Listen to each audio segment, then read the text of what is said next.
Bismillahirrahmanirrahim. Assalamualaikum warahmatullahi wabarakatuh.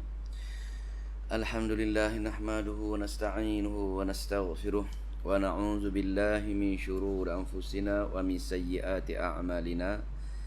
Man yahdihillahu fala mudhillalah wa man yudlilhu fala hadiyalah.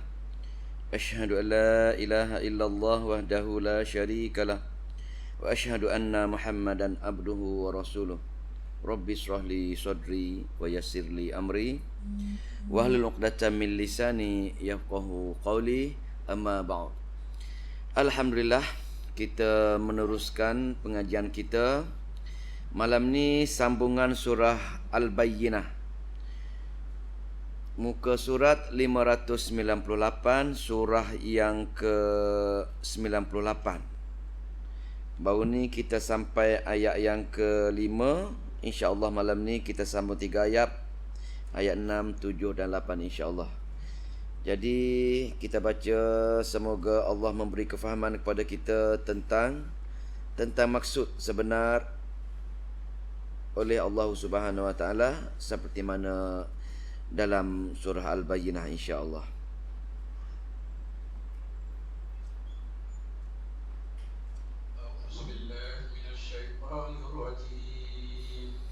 أعوذ بالله من الشيطان الرجيم. بسم الله الرحمن الرحيم. بسم الله الرحمن الرحيم. إن الذين كفروا من أهل الكتاب والمشركين في نار جهنم. إن الذين كفروا من أهل الكتاب والمشركين في نار جهنم. والمشركين في نار جهنم خالدين فيها. والمشركين في نار جهنم خالدين فيها.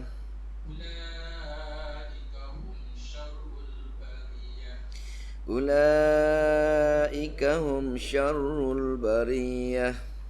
إن الذين آمنوا وعملوا الصالحات أولئك هم خير البرية.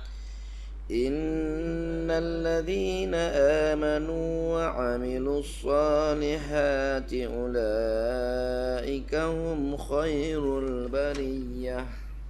جزاؤهم عند ربهم جنات عدن تجري من تحتها الأنهار. جزاؤهم عند ربهم جنات عدن تجري من تحتها الأنهار. تجري من تحتها الأنهار خالدين فيها أبدا. تجري من تحتها الأنهار خالدين فيها أبدا. رضي الله عنهم ورضوا عنه. رضي الله عنهم ورضوا عنه. ذلك لمن خشي ربه. ذلك لمن خشي ربه. Alhamdulillah. Surah Al-Bayyinah, kalau kita masih ingat lagi, surah mengenai sikap degilnya dan sombongnya golongan kafir. Sikap degil dan sombong, iaitu di kalangan ahli kitab dan juga bukan ahli kitab. Yakni ahli kitab terdiri daripada golongan Nasara dan golongan Yahudi, dan bukan ahli kitab ialah golongan musyrikin. Mereka begitu sombong, di mana kesombongan mereka, tapi mereka sering mengharapkan benda yang baik. Seperti mana dalam ayat yang satu, saya cuba buat ringkasan. Ayat yang satu, mereka mendakwa. Siapa mendakwa? Golongan kafir, golongan ahli kitab, golongan Yahudi, golongan Nasara, golongan musyrikin ini, mereka mendakwa. Mereka mendakwa apa benda? Dia kata kami akan meninggalkan ajaran agama kami, pasal dalam kitab kami ada menyatakan ada hadirnya seorang rasul bawa satu wahyu yang benar, maka mereka mendakwa mereka akan mengikut ajaran tersebut. Jadi ayat pertama itu dakwaan golongan-golongan kafir, iaitu kami akan berubah menjadi baik. Begitu lebih kurang.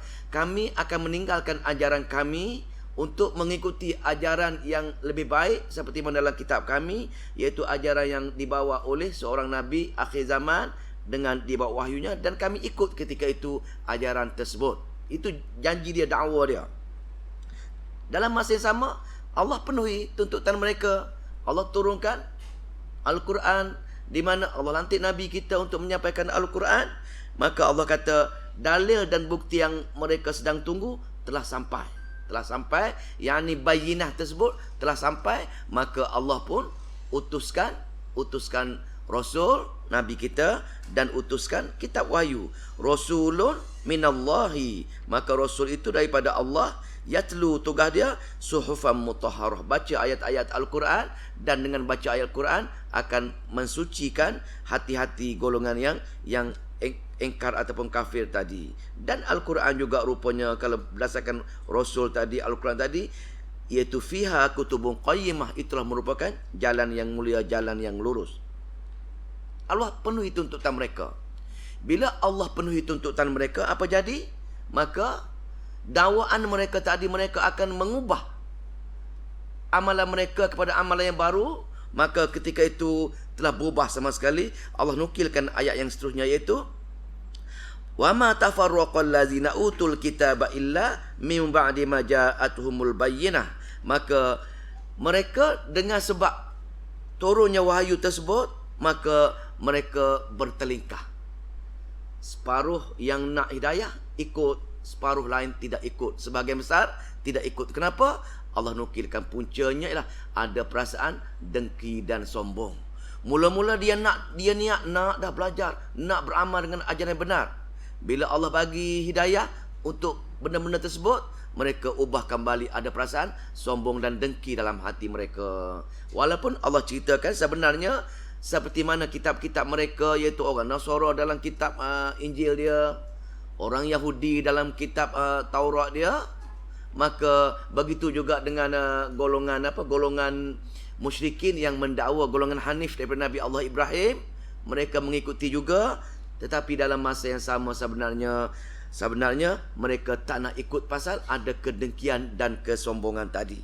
Maka Allah nukilkan juga dalam ayat yang seterusnya, iaitu semua kitab-kitab mereka semua sama. Allah cuma untuk memperuntukkan wa ma umiru illa liya'budullah. Semua kitab-kitab hanya Allah nak perkenalkan dia dan liya'budul, beribadat kepada Allah secara mukhlisin, dengan cara ikhlas dengan Allah Subhanahu wa taala.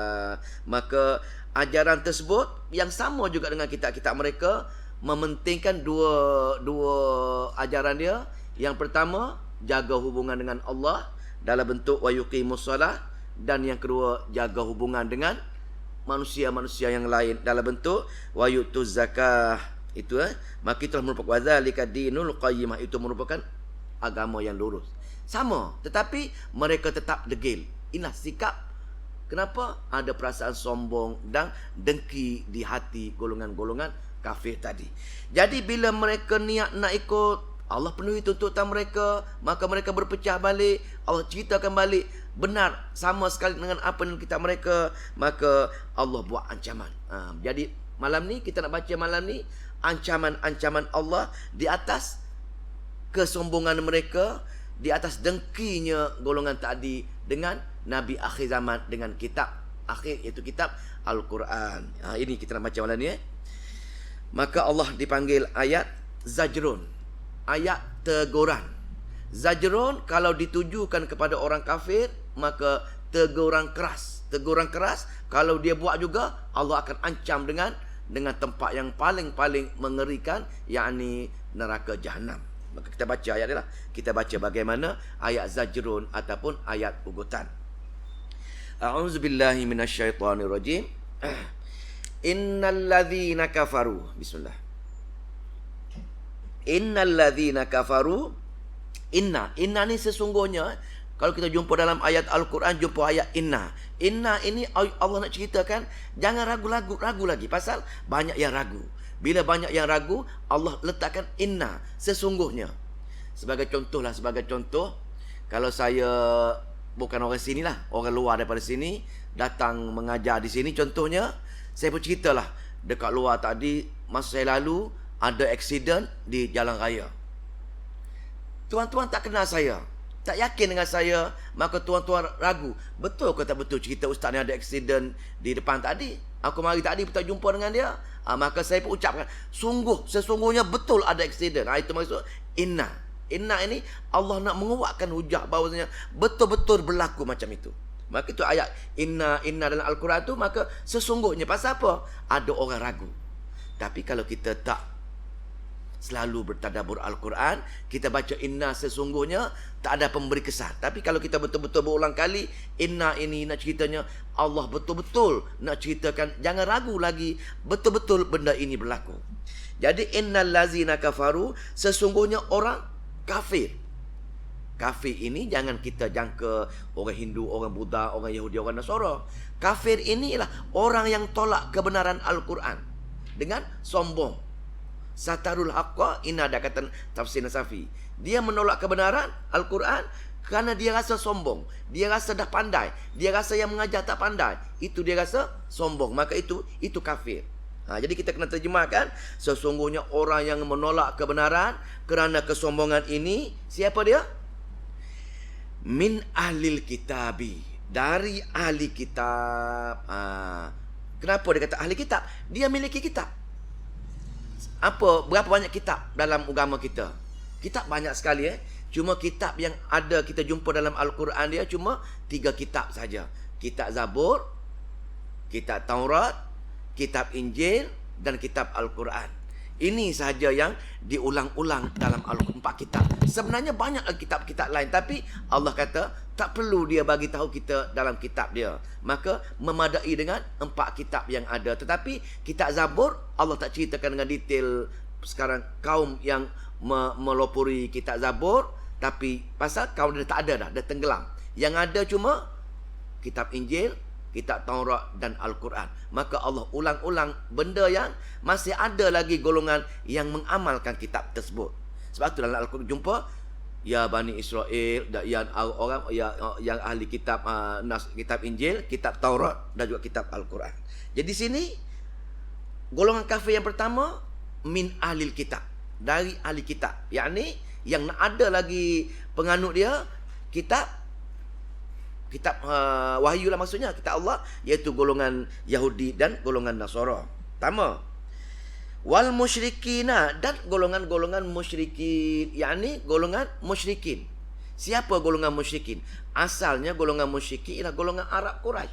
Pasal apa dipanggil musyrikin? Pasal dia mensyirikkan Allah. Musyrikin ini bukan nama kaum, tapi nama sifat dia. Nama sifat dia. Maka siapa-siapa manusia, siapa-siapa hamba Allah yang syirik kepada Allah, dialah dipanggil kaum musyrikin. Maka kita tengok di sini, satu golongan ahli kitab, satu golongan bukan ahli kitab. Kita mengaji dalam surah, dalam Al-Fatihah, ghairil maghdubi alaihim waladdallin. 4 golongan-golongan yang degil, golongan yang sombong. Kita tak nak sangat jadi macam dia. Kita berdoa dengan Allah, ya Allah jauhi aku daripada golongan yang kau murka dan golongan sesat. Maka di sini kenapa kita minta dengan Allah supaya jangan kita jadi macam dia? Kerana Allah kata innal lazina kafaru, mereka kafir sebenarnya. Mereka kafir sebenarnya. Yang kita minta hari-hari tu, kenapa Allah suruh kita berdoa? Jauhi pasal dia kafir. Bila kafir, ini terkena atas kita. Kalau kita tak berdoa, kalau kita Allah nak makbulkan doa kita dalam Fatihah, maka dikhawatiri kita mengikuti ciri-ciri golongan-golongan musyrikin, golongan-golongan Yahudi dan golongan-golongan Nasara. Kita mengaji ini bukan nak mengaji orang Nasara ataupun nak mengaji orang Yahudi, nak mengaji sifat-sifat mereka. Takut-takut ada pada kita. Apa dia sifat Yahudi? Sifat Yahudi, sifat sombong. Dia rasa dia pandai, dia rasa dia lebih. Maka dia pun buat endah tak endah untuk memahami Al-Quran. Itu Yahudi. Kalau kita pun sama dengan dia, rasa dah cukup ilmu, telinga tutup untuk mengaji, memahami ayat-ayat Allah, mengambil perkara-perkara tauhid dalam tadabbur Al-Quran, maka kita 2 kali 5 dengan sifat orang Yahudi tersebut. Kita termasuk golongan apa kriteria kita? Apa hukum untuk letak kita orang Islam ada kitab Al-Quran tapi tak sombong, tak nak belajar Al-Quran? Maka sama hukumnya kafir. Nampak tak dia punya kesan dia? Maka di sini kafir siapa-siapa saja yang memiliki sifat orang Yahudi, siapa saja memiliki sifat orang Nasara. Apa pula sifat Nasara? Nasara dan surah Al-Imran, orang Kristian. Pasal apa? Dia belajar benda yang salah. Kitab Injil dia tu dah diputarbelikkan oleh orang Yahudi. Maka dia belajar benda yang salah. Dia belajar.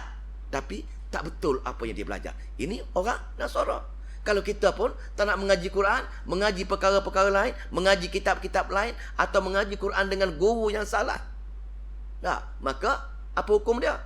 Sama dengan kafir seperti mana orang Nasara tadi. Begitu juga dengan orang musyrikin tadi. Orang musyrikin bersama. Sama saja. Mereka ini menggelarkan diri mereka Hanif. Yani tulus ibadat mereka untuk Allah. Tetapi mereka telah menambahkan ajaran-ajaran mereka. Ajaran Nabi Ibrahim, kalau nak tawaf di Kaabah, hendaklah pakai pakaian ihram tersebut. Tapi mereka pergi telanjang bulat. Nabi Ibrahim ajar orang Arab ini talbiyah untuk bertakbir kepada Allah Subhanahu, talbiyah untuk pada pekerja haji. Dia pergi tambah dengan kalimah-kalimah syirik. Ini bentuk-bentuk mereka tambah agama mereka. Maka mereka bukan hanif pada agak-agak mereka saja. Mereka lari daripada ajaran sebenar Nabi Allah Ibrahim, ajaran sebenar Nabi Musa, ajaran sebenar Nabi Allah Isa. Maka itu Allah mengatakan kafir tadi. Tempat golongan ini, kenapa? Yang pertama, dia ada ciri-ciri sombong. Yang kedua, dia ada ciri-ciri sesat. Sebab itu Allah kata kafir. Sombong dan sesat untuk apa? Untuk mempelajari ayat-ayat Allah, untuk beramal dengan ayat-ayat Allah. Quran ajar lain, dia pergi buat lain. Kenapa? Pasal dia tak dengar sendiri apa arahan Allah dalam kitab Al-Quran dia. Jadi atas faktor inilah dia mendustakan ayat-ayat Allah. Tempat golongan ini, atas sikap sombong dia, atas sikap dia sesat tadi, maka Allah kata sepatut untuk mereka finari jahannam. Tempat mereka dalam api jahannam. Apa dia jahannam? Jahannam ialah tempat yang dalam sangat. Pertama. Yang kedua, tempat yang gelap sangat. Kenapa dalam? Nak ceritanya, Allah dalamkan sangat neraka ini sampai ke 70 tahun. Kalau batu yang besar jatuh ke dalam pun baru sampai ke dasar dia, dalam sangat. Yang titik yang sirok yang kita nak titik tu begitu dalam sekali. Begitu dalam sekali. Kenapa dalam? Tak ada ruang langsung kita nak merangkak keluar lagi. Allah nak ugup. Tapi kita tak mendalami ini, tak betul-betul tumpu, tak ada rasa apa.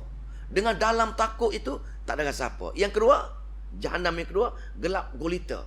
Dibakar dengan api dalam keadaan gelap gulita yang hiruk pikuk. Kita tak nampak, dengar suara, menjerit, menangis. Itu saja dalam neraka. Hak masing-masing menangis, menjerit, meraung, makan tangan. Dalam keadaan gelap gulita, dalam keadaan hiruk pikuk.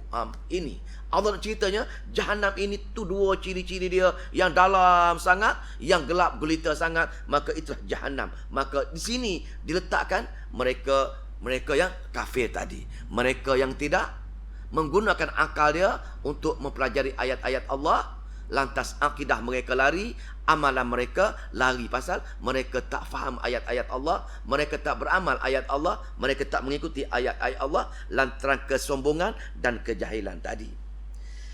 Maka finari jahannam. Berapa lama? Khalidi nafiha, kekal selama-lamanya di dalamnya. Mungkin sejuta tahun, bukan 10 juta tahun, bukan 1 bilion tahun, tapi selama-lamanya. Selama-lamanya dalam keadaan yang hiruk pikuk. Dalam keadaan yang amat-amat menderita. Direbus dengan air rebusan. Direbus dengan air rebusan, angkat balik, bakar pula. Bakar itu, suasananya betul-betul api panas. Umpamanya, kalau kita tengok orang buat roti tempayan tu, nak suruh senang faham, roti tempayan, bagaimana cara dia bakar roti? Dia bakar roti, dia panaskan tempayan dulu. Dia panas hingga mana? Hingga dalam tempayan pun keluar warna merah. Baru dia ambil roti, baru dia tempel ataupun lekat. Kalau tidak, tak melekat. Pasal api betul-betul panas baru dia melekat dekat dinding tempayan.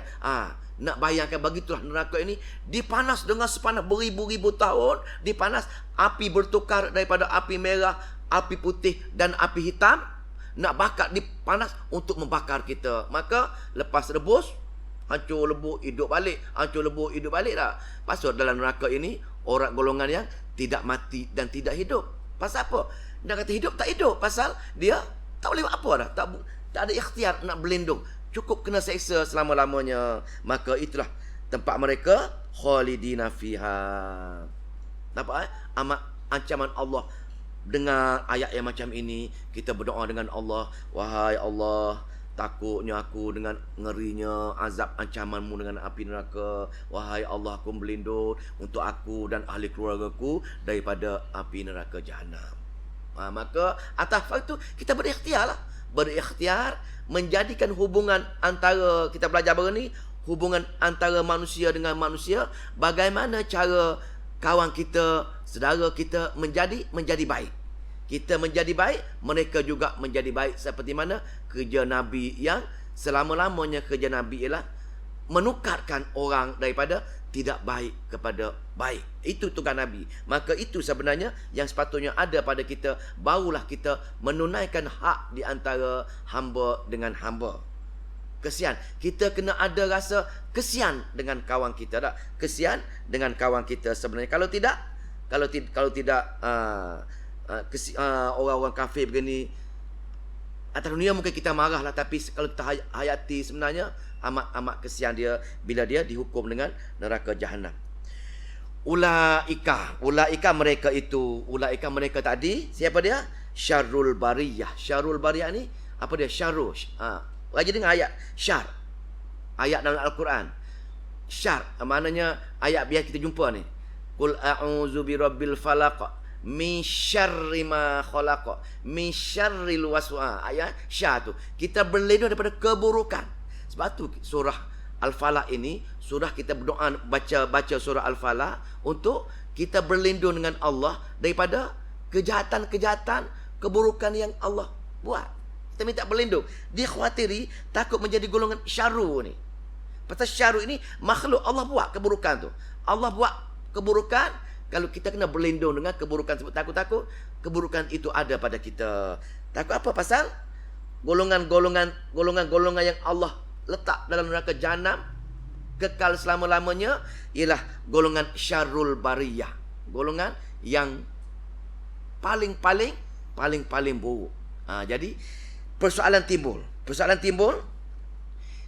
makhluk Allah ini siapa yang paling buruk, siapa yang paling jahat? Cuba kita tanyalah, siapa yang paling jahat, siapa yang paling buruk? Ayat ni syarrul bariyah. Nak ceritanya di kalangan makhluk-makhluk Allah ini, siapa yang paling buruk sekali?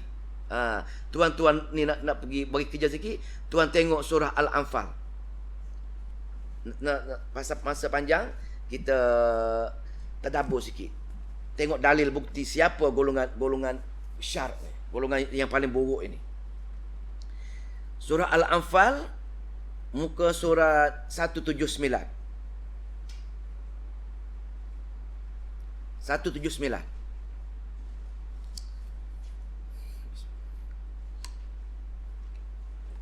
Jumpa Al-Anfal ialah surah mengenai peperangan. Dia sebelum At-Taubah. Sebelum surah At-Taubah. Setengah ulama mengatakan surah Anfal dan surah Taubah merupakan surah yang sama. Bismillahirrahmanirrahim. Permulaan surah Al-Anfal diguna pakai untuk yang tidak adanya bismillah dalam surah At-Taubah. Surah keras Ayat 22 muka surat 179. Kita baca tengok apa dia ayat 22. Inna syarra, tengok syarra tak syar tadi. Syarrul bariyah, inna syarra, sungguhnya seburuk-buruk. Buruk-buruk apa? Ad-dawabi, ad-dawaba, seburuk-buruk binatang melata. Allah panggil binatang. seburuk-buruk binatang yang bergerak, yang berjalan. Tengok sesungguhnya seburuk-buruk binatang yang berjalan indallahi, di sisi Allah, apa dia? Summum, orang yang tuli, orang yang pekak. Orang yang pekak. Lepas tu al-bukmu, orang yang bisu. Allazina la yaqilu, dan orang yang tidak mengerti. Nak cerita di sini ya, seburuk-buruk binatang yang bergerak di sisi Allah ialah orang yang tak mendengar dan orang yang tak bercakap. Tak bercakap mengenai apa ni? Mengenai ayat Al-Quran, mengenai kebenaran Al-Quran. Boleh? Tengok sekali lagi ayat 55. Ayat surah yang sama.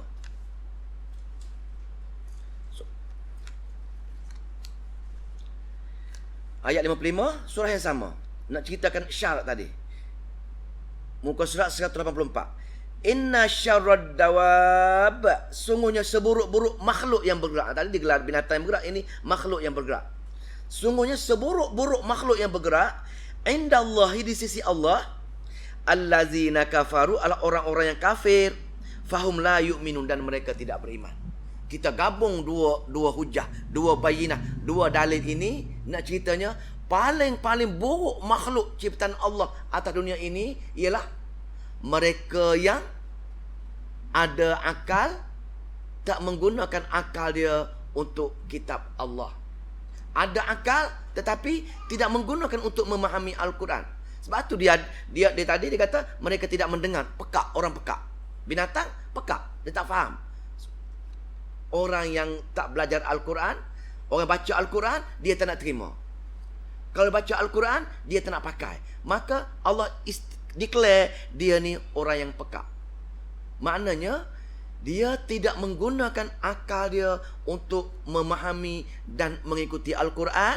Allah ceritakan itulah seburuk-buruk makhluk ciptaan Allah, najis. Sebab tu bila kita bila dia jatuh hukuman, semua ahli neraka ini diikat dengan rantai. Leher dibelenggu dengan rantai macam tu, tak boleh paling kiri kanan, dan kaki diikat dengan rantai. Maka Allah perintahkan malaikat tarik. Malaikat pun jijik nak pegang. Jijik, amat jijik, najis, orang kafir. Dalam arti kata kafir ini, orang yang tidak ada inisiatif nak belajar memahami Al-Quran dan nak beramal dengan kitab-kitab Al-Quran. Golongan ini amat jijik di sisi Allah. Sebab Allah kata seburuk-buruk, tak ada benda yang lebih buruk lagi daripada orang yang tidak memahami dan beramal dengan Al-Quran. Tengok tuan-tuan, begitu hinanya, begitu rendahnya nilai manusia. Tapi kita rasa kita bagus, pasal akal kita tak mampu memikirkan seperti mana fikiran Al-Quran. Tak mampu. Kenapa tak mampu? Pasal akal kita pun tak belajar, tak beramal, tak beriman dengan Al-Quran. Kita kata kita dah Islam dah, cukup dah. Tapi kita tidak ada usaha nak memahami ayat-ayat Allah. Atas faktor ni lah, atas faktor. Jadi akal fikiran kita berbeza dengan akal di sisi Allah tadi. Pasal Allah nak umat dia yang berjaya ialah orang yang berfikir menggunakan Al-Quran. Sebab tu Allah umpamakan ulaika kal an'am, mereka yang akal tak menggunakan untuk memahami Al-Quran, tak ubah seperti binatang ternakan. Balhum, bahkan mereka adallu, lebih buruk lagi daripada binatang ternakan. Pasal ada akal, tapi bila bertembung dengan nafsu, dia ikut nafsu. Kita nak buat suatu perkara, akal kita kata bacalah Al-Quran, ikutlah Al-Quran. Nafsu kata tengok TV lagi bagus, tengok bola lagi bagus. Akal. Maka ketika itu kita tidak menggunakan akal kita untuk sebagaimana akal yang Allah bagi akal dengan kita. Kita meletakkan akal kita lebih hina lagi pada binatang ternakan. Ini keburukan. Ini manusia yang paling, makhluk yang paling buruk ini, golongan syarul bariyah. Maka pemikiran kita pun, kalau kita mengagungkan, merasa hebat golongan-golongan yang ada kelebihan, pengaruh yang ramai, harta yang melimpah ruah, cerdik dalam pelajarannya, ilmu tinggi, tapi semua perkara-perkara ni terlibat dengan dunia, tapi kita kagum dengan dia. Pasal apa? Kita tak pernah tanya pun bagaimana dia tadi, orang yang kita sanjung, orang yang cukup lengkap kemudahan tadi, kita tak pernah tanya pun dia kedudukan, adakah dia faham Al-Quran, adakah dia belajar Al-Quran. Kita tak pernah tanya yang tu. Kita mengagungkan dia dengan faktor-faktor kelebihan dunia, tertipu dengan dunia, sedangkan Allah suruh menggunakan akal kita dengan ayat Al-Quran dia, maka fikiran kita bercanggah dengan Allah ciptakan manusia kepada kita. Allah ciptakan kita, wa ma khalaqtul jinna wal insa illa liya'budun. Aku tak akan cipta jin dan manusia kecuali untuk beribadat. Allah tak akan buat kita ni kecuali untuk beribadat dengan dia. Apa dia ibadat? Nak suruh ibadat tu Allah terima, nak suruh ibadat itu ada value, ada pahala, kena apa dia? Fattabi'uni, ikut Nabi. Sunnah. Itulah baru Allah terima. Yang kedua, ikhlas untuk Allah. Jadi, semua sekali akan berkaitan. Akal kita, kalau kita menggunakan untuk Al-Quran, untuk hadis tadi, maka kita lebih hina. Kita seburuk-buruk manusia, iaitu syarul bariyah. Maka untuk golongan ini, tak ada tempat yang lebih sesuai untuk dia, ialah di neraka Jahannam kekal selama-lamanya. Semoga Allah jauhi kita daripada ada sifat-sifat golongan kafir, yakni golongan sifat tersebut memang ada pada kita, memang ada pada kita hari ini. Maka kita perlu berubahlah, kita perlu berubah segera untuk kita nak mempelajari ayat-ayat Allah. Itu nak dan beramal dengan ayat-ayat Allah Subhanahu wa taala. Itu ancaman. Ancaman pasal apa ancaman? Orang yang tak mengguna akal dia untuk memahami ayat-ayat Allah. Dalam surah Al-Imran, Allah mengatakan kaldai. Tak macam kaldai, bawa kitab tapi tak tahu isi-isi kitab. Kita pun baca Al-Quran, dah hafal Al-Quran, baca Al-Quran. Tiap-tiap malam kita baca, kita hafal, tapi tak faham makna dia. Maka itulah, maka kita, macam mana kita nak mengikuti Al-Quran, mengikuti dia, sedangkan kita tak faham apa arahan Allah sebenarnya.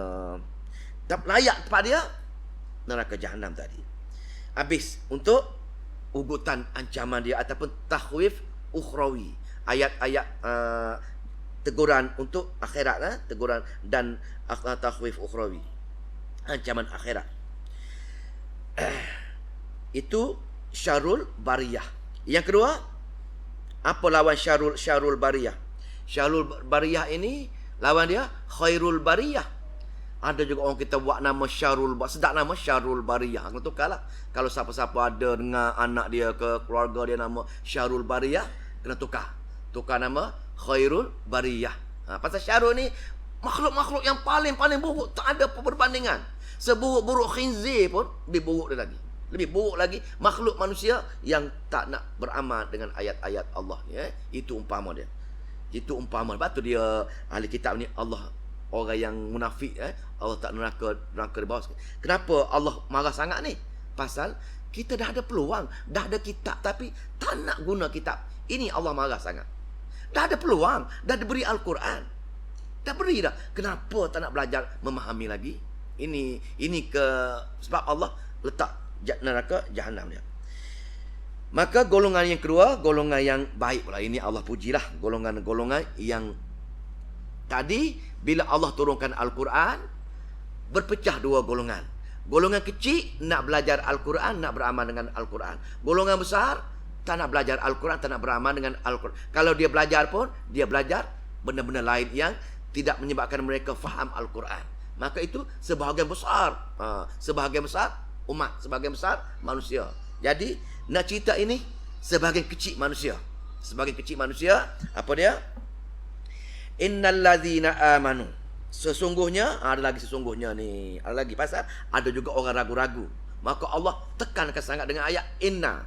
Sesungguhnya, jangan ragu-ragu lagi. Inna. Innal ladzina amanu, sesungguhnya orang-orang yang beriman. Kafaru lawan dia amanu. Kenapa kafir? Pasal dia mensyirikkan Allah. Dia buat perkara-perkara yang bercanggah dengan Allah. Amanu, beriman dengan Allah. Itu allazina amanu. Innal ladzina amanu, adapun orang-orang yang beriman, diberi Al-Quran, walaupun dia golongan kecil, dia terus belajar. Bila terus belajar, apa-apa saja arahan Al-Quran, dia menyegerakan. Pasal dia faham. Dengar ancaman, dia dengar ayat Allah. Allah kata amat dahsyat hari akhirat di mana neraka jahanam dengan sekian. Maka dia pun dengar ayat macam itu, dia pun cepat-cepat berikhtiar. Kalau macam tak boleh jadilah aku kena berikhtiar. Bagaimana nak pergi ke hari akhirat? Dunia ini hanya sementara tempat ujian, ke akhirat negeri kekal. Aku kena berusaha berikhtiar untuk mempelajari kitab Allah, mempelajari hadis Nabi supaya belajar Al-Quran supaya akidah aku jelas, belajar hadis-hadis supaya amalan aku jelas. Maka dia pun berikhtiar. Itu beriman. Innal ladzina amanu. Bila dia beriman saja, dia faham ayat, dia belajar Al-Quran, faham Al-Quran, semua rukun iman tersebut, maka dia pun wa amilus solihati, dan dia buat amal yang soleh. Apa dia amal soleh? Amal soleh, kena ingat amal soleh ialah amal yang fattabi'uni tadi. Dua syarat fattabi'uni mukhlisin tadi. Dua syarat tu. Batu kalau sayang Allah, kalau betul sayang Allah, kena ikut. Nabi kata ikutlah amalan aku, fattabi'uni. Maka tanpa kita ikut Nabi, amalan kita tidak soleh. Tak ikut Nabi, amalan soleh. Banyak bagaimana amalan pun tak ikut Nabi, tak soleh. Kalau mengantuk, tengok dalil surah Al-Kahfi. Setiap malam Jumaat kita baca surah Kahfi. Surah Kahfi. Ayat terakhir sekali surah Kahfi. Ayat 104. 103. Muka surat 304. Malam pasal kita ada masa panjang, kita boleh bertadabbur sikit dengan dalil bukti untuk support yang kita bincang tu dalam ayat-ayat yang lain. Jumpa tak? Muka surat 304 ayat 103. Ayat 103, apa bunyi dia? Qul, katakan wahai Muhammad, hal nunabbi'ukum bil akhsarina, apakah kami beritahu kamu dengan orang yang paling rugi? Amalan yang paling rugi sekali. Tengok Allah kata ni, amalan, dia buat amal bukan tak buat amal. Yang tak buat amal lain cerita. Yang tak buat amal itu dah gezek dah. Masuk dalam neraka jahanam dah. Itu yang dia buat amal ni. Kita dah bincang ini orang Islam yang beramal. Bil akhsarina a'mala, amalan-amalan orang yang paling rugi. Yang tak beramal lain cerita, ini amal yang paling rugi. Apa dia? Allazina dhalla sa'yuhum, orang-orang yang sia-sia amalan mereka.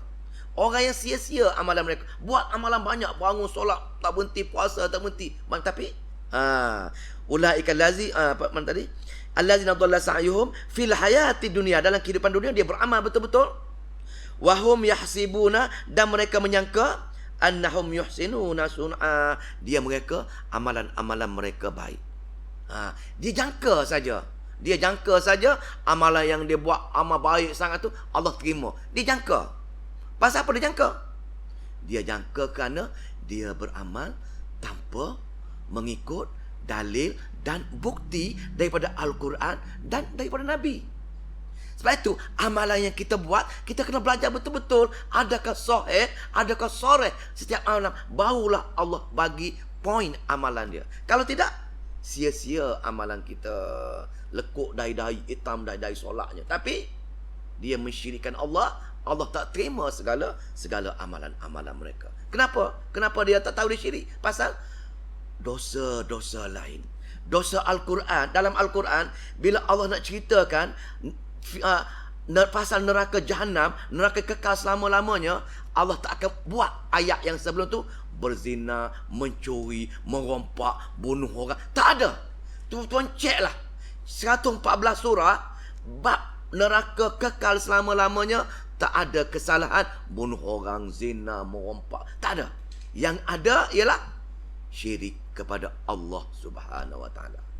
Allah nak ceritakan neraka jahanam yang kekal selama-lamanya, punca dia syirik kepada Allah Subhanahu Wa Taala. Syirik tak ada, ringan bagi orang yang tak mengaji Al-Quran. Ringan sangat. Pasal dia tak tahu. Orang yang tak biasa bertadabbur Al-Quran anggap syirik dosa yang dia tak buat. Pasal Dia ingat syirik-syirik ini sekadar tidak menyembah Allah. Kalau aku hanya menyembah Allah, aku tak syirik. Itu fahaman dengki dia. Pasal apa? Pasal dia tak belajar surah dalam Al-Quran, surah yang bermula dengan Hamim, daripada surah Ghafir hingga surah Al-Ahqaf. 7 surah Hamim cerita bab punca bagaimana manusia syirik kepada Allah dengan samar. Amalan samar. Dengan Allah pun kita beribadat, dengan Allah pun kita minta bantuan pertolongan, dengan yang lain-lain pun kita beribadat dan kita minta bantuan dan pertolongan juga. Jadi kita tak tahu. Bila kita tak tahu, kita buat syirik tadi, maka segala amalan kita, sebanyak mana amalan pun kita pun, Allah tak akan terima. Allah tak akan terima. Maka ulaikal ladzina kafaru bi ayati rabbihim, maka mereka itu orang-orang yang kafir tadi. Mereka buat syirik, tapi mereka buat amal banyak mana pun, mereka kafir dengan bi ayati rabb, pada ayat-ayat Tuhan mereka. Lantaran mereka tak belajar Al-Quran, tak faham Al-Quran, tak beramal dengan Al-Quran, mereka kafir dengan ayat-ayat Allah. Pasal Allah kata lain, dia pergi buat lain. Itu kafir. Menolak Al-Quran, menolak kebenaran Al-Quran. Allah kata, jangan minta tolong selain pada aku. Dah. Fa'budillah ataupun fa'du'ullah mukhlisin. Dalam masa sama, dia pergi buat juga dengan benda-benda lain selain daripada Allah Subhanahu Wa Taala, dengan walinya, dengan ruh nabinya, dengan jin-jinnya, dengan perkara-perkara karut-marut, perkara-perkara khurafat, dengan batu saktinya, dengan keris saktinya, semua dia buat juga. Tapi dia solat saja. Dia solat berjemaah, semua tak buat. Dengan Allah pun dia buat perkara-perkara lain. Maka selagi itulah dia tak faham surah yang bermula dengan surah Hamim tadi. Maka golongan ini kafaru bi ayati rabbihim. Mereka melawan ayat-ayat Allah. Maka tak belajar tadi. Lepas tu waliqaihi, dengan pertemuan mereka pun mereka tak buat persiapan. Pasal dalam Al-Quran cerita adanya hari akhirat. Hendaklah kamu berikhtiar untuk datang menemui aku. Tapi mereka tidak ada persiapan. Maka fahabitat a'maluhum, gugur semua amalan-amalan mereka. Allah tak terima.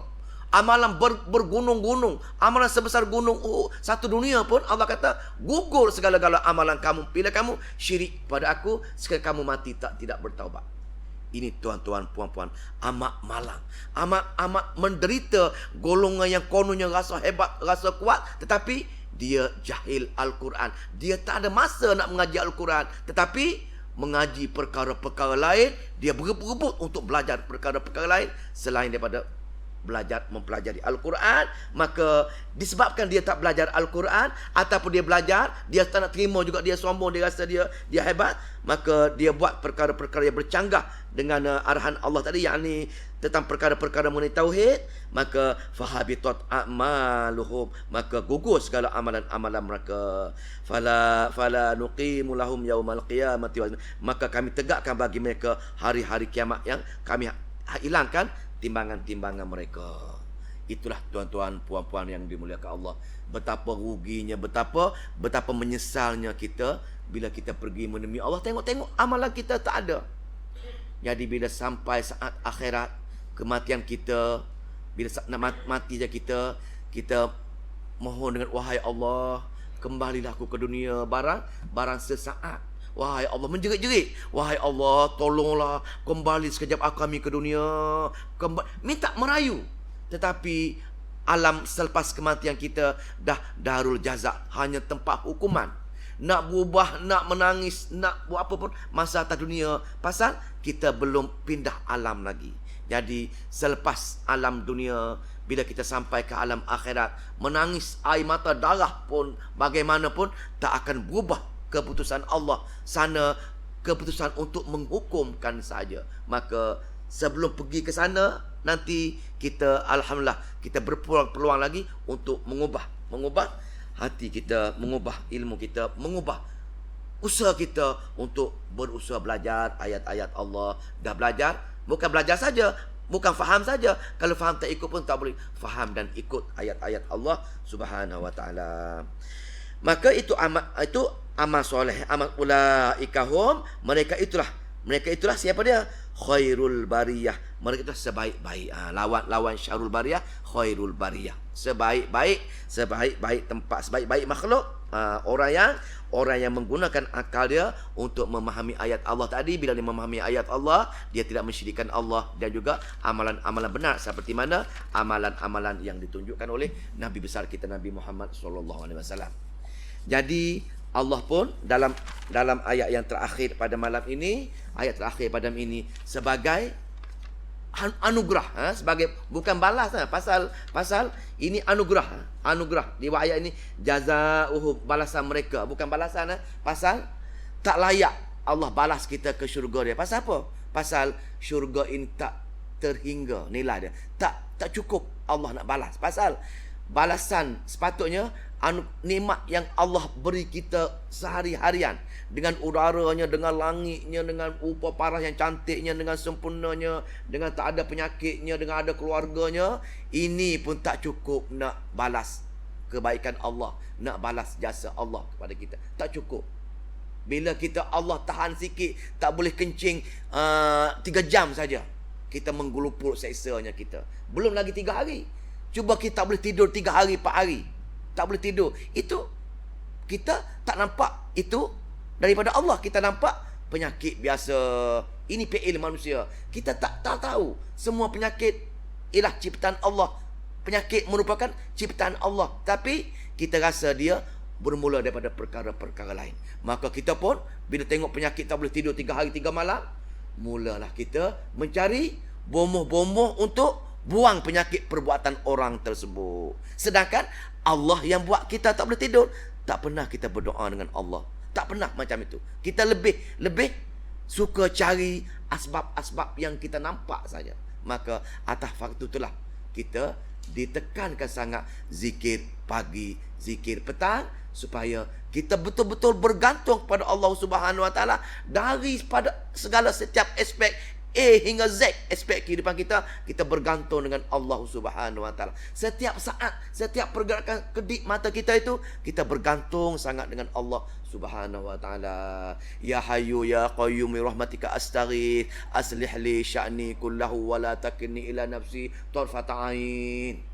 Wahai Tuhan yang Maha Hidup, yang beri nikmat segala kami ni, aku mohon dengan kamu, jadilah setiap kedip mata aku ini daripada arhamu, wahai Allah. Nak ceritanya, setiap gerak mata kita ni, setiap nafas kita ni, kita mohon dengan Allah, seolah-olah Allah yang uruskan semua sekali. Minta dengan Allah uruskan, sekali pagi, sekali petang. Pagi untuk siang hari, petang untuk malam hari. Jadi apa lagi kita nak risau? Setiap benda kita bergantung dengan dia, yakin dengan Allah Subhanahu Wa Taala, pasal Allah yang buat itu. Jadi jazaa'uhum sebagai anugerah Allah untuk golongan yang beriman tadi. Golongan yang mempelajari Allah, beriman dengan Al-Quran tadi, inda rabbihim, di sisi Tuhan mereka. Tuhan anugerah apa? Jannatu adni, berupa ke syurga. Syurga adni. Syurga adni. Apa dia syurga adni? Syurga adni ni syurga yang kekal. Adni bahasa dia kekal. Adni kekal. Bukan syurga yang paling tinggi, syurga Firdaus. Sebab tu bila kita berdoa kena minta syurga yang paling tinggi. Maka mintalah syurga Firdaus. Tapi ini Allah anugerahkan kepada golongan tadi syurga adni, syurga kekal. Kenapa kekal? Kenapa kekal? Pasal nak ceritanya, kekalnya syurga ini ialah kita tak nak pindah daripada syurga ini. Itu kekal. Allah nak melambangkan hebatnya nama adni tadi ialah bila kita masuk syurga, kita tak nak pindah tempat lain. Kenapa tak nak pindah? Pasal akal fikiran kelebihan kita dah cukup, melebihi daripada cukup tempat-tempat yang Allah beri kita. Atas dunia ini, gaji 1,000 kita duduk rumah flat. Gaji 10,000 duduk rumah semedi. Gaji 20,000 duduk rumah banglo. Pasal kepuasan makin nak dah. Gaji berbilion-bilion duduk dekat hotel-hotel pula. Maknanya tak puas hati dunia. Pasal Allah nak uji kita. Tapi di hari akhirat nanti, tuan-tuan puan-puan yang mulia Allah bagi syurga adni, tak nak langsung pindah. Pasal apa? Pasal dah lebih daripada cukup segala yang ada pada kita di syurga adni. Ahli syurga ini dia tak rasa susah, tak rasa penat. segala-galanya ada, komplit segala-galanya, melebihi daripada apa akal yang mereka fikirkan. Kelebihan jauh lebih tinggi pada akal mereka. Itu syurga adni. Dah. Lepas tu syurga adni tajri min tahtihal anhar, di bawahnya mengalir sungai-sungai. Ada di bawah rumah kita ni, istana kita ini ada sungai-sungai. Ada 4 sungai. Ada sungai arak, ada sungai susu, ada sungai apa? Air mineral, ada sungai apa lagi? Madu.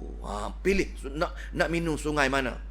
Kalau kita tak ada berpeluang minum arak atas dunia ini, maka di sana minumlah arak banyak-banyak. Dibenarkan pasal setiap hari ada siap dengan jak-jak arak yang disediakan oleh khodam-khodam kita untuk bagi kita minum arak di sana. Pasal kita bersabar atas dunia untuk tidak minum arak, jadi Allah ganti di syurga nanti. Maka itulah nak cerita cantiknya sungai-sungai di istana-istana kita dilengkapi dengan ada sungai-sungai semua sekali. Dan di sini pun khalidina fiha. Khalidina fiha. Kenapa dalam neraka tadi tak ada abadah? Syurga khalidina fiha abada. Mereka kekal fiha, dalamnya abada, selama-lamanya. Pasal nak bagi lagi keindahan lagi. Dahlah kekal selama-lamanya, duduk dalam syurga itu kekal selama-lamanya. Tak ada penat dah. Tak payah penat dah. Tak payah dengar lagi isteri beletih. Tak payah dengar lagi nak jaga anak, nak bangun tengah malam. Tak dengar lagi apa-apa perasaan yang menyebabkan kita sesaat tak puas hati, tak ada. Sana duduk dengan enjoy, bergembira selama-lamanya. Bergembira saja, menikmati kenyang. Makan, minum kita untuk kelazatan, bukan untuk kenyang. Pasal neraka ni tak lapar, syurga ni tak lapar dah. Kita biasa. Tapi kita makan untuk kelazat, sedap. Kita bukan makan kerana lapar, makan kerana nak rasa kesedapan dia. Sebab tu setengah-setengah tafsir mengatakan makanan yang mengenyangkan tak ada sana. Pasal apa? Pasal kita dah kenyang. Cuma kita makan benda untuk rasa lazat, sedapnya. Makan buah-buahan ke, makan pertama rasa perisa macam ni, makan kedua perisa lain, lagi makan lagi sedap. Tetapi atas dunia, suapan pertama kita lebih sedap daripada suapan kedua kita. Suapan kedua lebih sedap daripada suapan ketiga. Pasal apa? Pasal bila kita kenyang, kita tak selera dah. Kita akan mutah-mutah balik bila kita makan lagi. Tetapi berbandingan jauh dengan syurga, yang pertama sedap, amat sedap, tak boleh sedap. Yang kedua lagi sedap. Yang ketiga sedap selama-lamanya. Makin hari makin sedap, makin hari makin sedap selama-lamanya. Wallahu ta'ala. Inilah kelebihan syurga yang tak mampu kita nak fikirkan dengan akal kita. Pasal Allah nak bagi atas dasar kita berjuang masa atas dunia. Kita berjuang atas dunia, kita sabar, penat macam mana pun kita datang duduk kelas-kelas tafsir. Dah, mengantuk macam mana pun kita tahan mata kita, jangan mengantuk. Walau bagian apa, mengantuk pun duduk jadi ada pahala juga, tak ada masalah apa. Nak ceritanya perjuangan dan kesabaran kita masa atas dunia, Allah tak sanggup lagi melihat kita berjuang dan sabar di syurga Allah. Allah sanggup melihat kita berjuang dan sabar atas dunia. Lagi banyak kita berjuang, lagi susah kita berjuang, lagi penat kita atas dunia ni, lagi Allah suka melihat kita menderita atas dunia ni. Allah suka melihat kita menderita atas dunia kerana jalan dia. Sebab itu tuan-tuan puan-puan yang dimuliakan Allah, menderitanya nabi-nabi kita, nabi-nabi, menderitanya sahabat-sahabat, menderitanya ulama-ulama, tapi penderitaan mereka untuk di hari akhirat Allah menggunakan Ar-Rahim dia. Aku tak sanggup lagi melihat hamba aku sedikit pun menderita di hari akhirat kerana hamba aku dah penat menderita atas dunia kerana aku. Maka mereka yang menderita atas dunia kerana Allah Subhanahu Wa Taala, insya-Allah Allah akan naikkan darjat dia setinggi-tinggi darjat. Dan mungkin bersama-sama dengan setiap doa kita syurga Firdaus, bersama dengan Nabi besar kita, bersama dengan minan nabiyyin wasiddiqin wasyuhada wassalihin. Golongan ini yang kita nak, yang kita minta hari-hari. Siratal ladzina an'amta alaihim, wahai Allah, siratal ladzi, tunjuk aku jalan yang Seperti mana jalannya? An'amta alaihim, golongan yang kau bagi nikmat ya Allah. Seronoknya aku ya Allah, aku nak duduk dengan golongan yang kau bagi nikmat. Bagi nikmat macam mana? Bagi nikmat syurga Firdaus ya Allah. Iaitu golongan 4 golongan tadi. Kita minta dengan Allah setiap kali dalam Fatihah kita. Tetapi kita tak faham. Kita tak faham Fatihah. Siratal ladzina an'amta alaihim, wahai Allah, bagi aku golongan-golongan nikmat. Kita tak nak tiru golongan yang Allah bagi nikmat tadi. Akal kita tak nak belajar siapa golongan-golongan yang Allah bagi nikmat. Akal kita nak tiru golongan yang ada kelebihan atas dunia. Tengok orang yang ramai pengaruh, tengok orang yang kaya raya, tengok orang yang keluarga bahagia. Itu je kita tengok atas dunia. Tetapi yang menderita sebagai minan nabiyyin wasiddiqin wasyuhada'i wassalihin, kita tidak ada ikhtiar pun nak belajar bagaimana cara hidup mereka, bagaimana amalan mereka yang menyebabkan mereka dapat nikmat oleh Allah. Minta-minta tapi kita tak tahu, minta kosong. Jadi bila kita minta benda yang kita tak tahu, apa jadi? Kita minta benda, kita tahu apa yang kita minta, maka keberkatan doa tak ada dekat sini. Keberkatan doa ialah bila lisan yang kita keluar sama dengan hati kita, barulah ada keberkatan daripada doa yang kita minta pada Allah Subhanahu Wa Taala. Allah bertindak atas niat kita minta. Tapi kita tahu apa yang kita baca tak tahu, apa yang kita doa tahu, kita ada perkara-perkara ini. Maka itulah malangnya umat yang jahil ilmu, jahil Al-Quran, jahil sunnah tadi.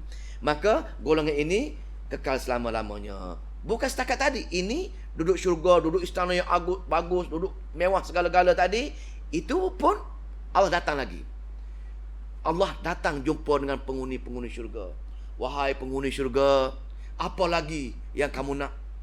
Penghuni syurga jawab, wahai Allah, kami tak tahu apa dah. Kamu bagi nikmat ini yang lebih daripada kami jangka. Kamu lawakan kami. Semua kamu puji segala-galanya. Memang kami lebih daripada kami jangka, wahai Allah. Maka ketika itu Allah kata, aku redha kamu semua. Kemuncak keseronokan syurga ialah bila Allah redha kita. Bila Allah redha saja, maka kita akan rasa rohani kita seronok paling menyeronok. Tapi kita tahu bagaimana, pasal kita tak alami lagi. Tapi bila Allah kata kita akan seronok sangat bila Allah redha, kemuncak kegembiraan kita ialah radhiyallahu anhum. Bila Allah redha, maka kita pun waradu'an, kita pun redha dengan Allah Subhanahu. Kenapa redha? Pasal segala yang Allah bagi itu telah melebihi daripada cukup-cukupnya. Itu keredaan orang. Maka Allah suka dengan kita duduk syurga kekal selama-lamanya. Maka itulah kemuncak kegembiraan seseorang ahli syurga. Zalika, demikian itu. Ada sebab lagi ni. Zalika, demikian itu. Untuk apa ni bagi syurga semua ni? Liman, bagi orang-orang yang khasyya rabbah, yang takut dengan Tuhannya. Ada perasaan khasyah, takut dengan Tuhannya. Sebab tu kita kena belajar Al-Quran. Bila kita belajar Al-Quran, kita faham Al-Quran. Al-Quran cerita apa? Al-Quran cerita 3 perkara pokok. Yang pertama, Allah nak memperkenal Al-Quran, nak perkenalkan Allah.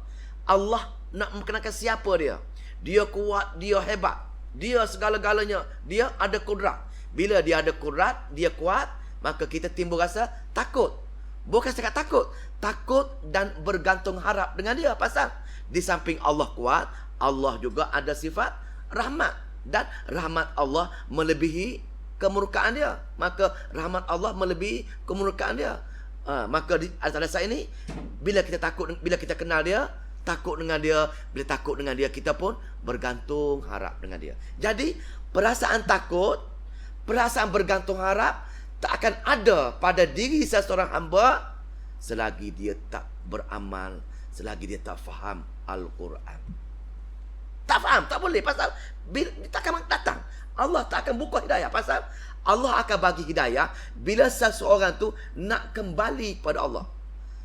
Alif Lam Mim tanzilul kitab, Alif Lam Mim zalikal kitab bula rafi, Alif Lam tu, Alif Lam Mim zalikal kitab bula rafi hudal lil muttaqin. Orang yang nak tu baru Allah bagi petunjuk dia, baru Allah bagi petunjuk. Hidayah diberi untuk orang yang nak bertakwa. Orang nak faham Al-Quran, orang nak mengaji Al-Quran, baru Allah beri hidayah. Kalau kita rasa malas, rasa cuak, rasa jemu itu, maka susah sekali Allah nak beri hidayah. Kalau Allah beri pun, benda-benda yang dalam bentuk lain. Maka bila kita ada inabah, kita ada hidayah. Bila ada hidayah, ada istiqamah. Ada istiqamah, baru kita ada rabtul qalbi, tahap hidayah yang paling tinggi, iaitu rabtul qalbi bila Allah bagi tahap minan nabiyyin wasiddiqin wasyhada'i wassalihin. Golongan kita ni kalau boleh kita mencapai tahap istiqamah, walaupun kita memang kita niatlah nak rabtul qalbi, tapi kalau kita boleh maintain untuk kita layak pergi syurga Allah, kita duduk setakat istiqamah, insya-Allah ada istiqamah, insya-Allah dah memenuhi syarat untuk pergi ke syurga Allah. Nak syurga firdaus Allah, kita capai tahap rabtul qalbi. Pasal bila sampai rabtul qalbi ni, rabtul tahap yang paling tinggi sekali, maka itu tempat yang kita impikan, tempat yang kita berikhtiar nak pergi. Tujuan kita belajar ini untuk pergi mencapai tahap khasyiyah rabbah ini, iaitu takut dengan penjaga.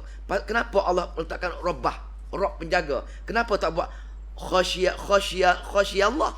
Pasal Allah tunjukkan rabbah, dia jaga kita, dia bagi rezeki kita, dia sihatkan kita, dia segala dia. Allah nak wujudkan kita takut dengan dia, pasal wahai hamba mu ni, aku jaga segala-gala ni, tapi kenapa kamu degil dengan aku? Takut dengan dia, bergantung harap dengan dia. Maka itulah jelas sekali orang yang dapat syurga Allah, orang khairul bariyah tadi. Maka selesailah penamat tepat pukul 9. Maka tepatlah selesai surah Al-Bayyinah kita, insya-Allah. Bila kita tengok betul-betul punca degil, punca orang masuk neraka, degil dan sombong. Untuk apa? Tak nak mempelajari, beramal dan ikut segala ayat-ayat Allah Subhanahu Wa Taala. Bila ada lepas tu, dia ada sifat syarrul bariyah. Jadi tugas kita menukarkan daripada syarrul bariyah kepada khairul bariyah. Sama ada kawan-kawan kita ke, keluarga-keluarga kita ke, tukar. Itu tugas kita sepatutnya, menukarkan golongan-golongan syarrul bariyah kepada khairul bariyah, baru menepati Islam yang sebenar. Kena timbul perasaan kesian belas dengan kawan-kawan kita. Pasal apa? Pasal neraka jahanam bukan main-main, tuan-tuan. Bukan perkara main-main. Sana kekal selama-lamanya. Bila kita silap atas dunia ini, kita menderita selama-lamanya. Jadi sebelum nasi menjadi bubur, sebelum kita dipanggil oleh Allah Subhanahu Wa Taala, sama-sama tuan-tuan dan saya pun sama-sama kita meningkatkan istiqamah kita. Ajak kawan-kawan kita cuba berikhtiar untuk mempelajari, memahami dan beramal dengan ayat-ayat Allah Subhanahu, insya-Allah. A'udzubillahi minasyaitonirrajim. Bismillahirrahmanirrahim. Allahumma salli wa sallim wa barik ala Muhammad. Allahumma faqihna fi din wa 'allimna ta'wil wahdina ila sawa'is sabil. Allahumma fiqna lima tuhibbu wa tarda waj'al akhiratana khairan minal ula. Radina billahi rabban wa bislami dina wa bi Muhammadin nabiyyan wa rasulah. Rabbana atina fid dunya hasanah wa fil akhirati hasanah wa qina azabannar. Walhamdulillahi rabbil alamin.